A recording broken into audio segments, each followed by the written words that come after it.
Nous nous retrouvons maintenant pour une explication de texte d'un extrait qui se situe dans la première partie de La Princesse de Clèves et qui est le portrait de Mademoiselle de Chartres. Je fais la lecture de cet extrait. Nous revenons ensemble sur les quelques mots difficiles et puis je vous mets au travail pour essayer d'arriver à une problématique. Il parut alors une beauté à la cour qui attira les yeux de tout le monde, et l'on doit croire que c'était une beauté parfaite, puisqu'elle donna de l'admiration dans un lieu où l'on était si accoutumé à voir de belles personnes.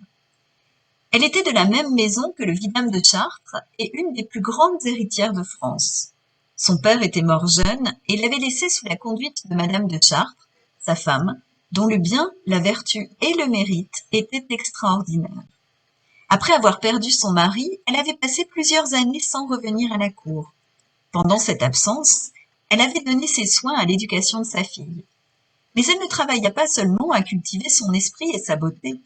Elle songea aussi à lui donner de la vertu et à la lui rendre aimable. La plupart des mères s'imaginent qu'il suffit de ne parler jamais de galanterie devant les jeunes personnes pour les en éloigner. Madame de Chartres avait une opinion opposée. Elle faisait souvent à sa fille des peintures de l'amour. Elle lui montrait ce qu'il a d'agréable pour la persuader plus aisément sur ce qu'elle lui en apprenait de dangereux. Voilà pour la lecture de cette entrée de Mademoiselle de Chartres à la cour. Quelques mots peut-être que nous pouvons regarder ensemble. Tout d'abord le mot conduite. Conduire, c'est mener quelqu'un. Une enfant placée sous la conduite de sa mère, c'est donc une enfant placée sous l'autorité de sa mère. La vertu, dont nous reparlerons très souvent, on va la définir ensemble comme une disposition à faire le bien plutôt que le mal, une tendance à faire le bien plutôt que le mal. Le mérite de quelqu'un, c'est ce qui le rend digne d'estime. La cour, dont nous avons parlé précédemment, c'est évidemment l'entourage du roi. La galanterie, pour terminer, c'est la recherche d'aventures amoureuses. Nous en avons terminé avec le vocabulaire qui peut-être pouvait poser problème. Je vous propose maintenant de vous mettre au travail. Vous savez ce que vous avez à faire.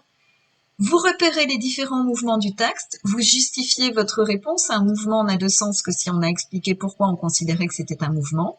Vous identifiez des faits remarquables dans chaque mouvement. Pour chaque fait remarquable, vous menez une courte analyse, comme vous savez le faire, et vous proposez une problématique.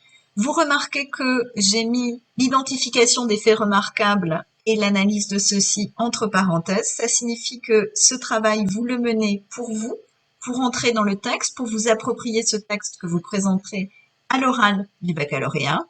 Et vous ne me rendez dans les commentaires de l'article du blog sur lequel vous avez trouvé cette vidéo que 2 éléments de réponse. Tout d'abord, les mouvements et ensuite la problématique. Je vous laisse faire. Vous avez une vingtaine de minutes pour le faire.